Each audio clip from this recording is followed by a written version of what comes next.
នេះគឺជាចិញ្ចៀនអង្គរវត្តយើងធ្លាប់ឃើញតែបរទេសឆ្នៃអង្គរវត្តធ្វើចិញ្ចៀនពេលនេះខ្មែរយើងក៏អាចធ្វើបានដែរស្រស់ស្អាតខ្លាំងមែនតើ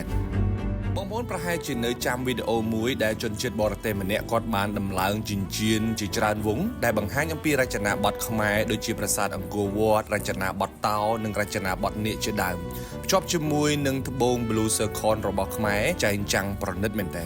ពេលនោះមានបងប្អូនយើងជាច្រើនបានសួរថាចុះពេលណាទើបខ្មែរយើងធ្វើបាននឹងគេពេលណាទើបដំឡើងនៅក្នុងស្រុកដោយផ្ទាល់ស្ដាយណាស់មិនមានលក់នៅក្នុងស្រុកខ្មែរជាដើមពេលនេះក្តីសុបិនរបស់បងប្អូនទាំងអស់គ្នាបានខ្លាយជាការពិតហើយគឺបានដំឡើងចិញ្ចៀនត្បូងខៀវខេត្តរតនគិរី Blue Zircon ដែលមានរចនាបថប្រាសាទអង្គរវត្តសម្រាប់បងប្អូនទាំងអស់គ្នាដែលមានបំណងចង់ពាក់ចិញ្ចៀនដែលរំលេចនៅរចនាបថខ្មែរអត្តសញ្ញាណរបស់ខ្មែរយើងផ្ទាល់តែម្ដង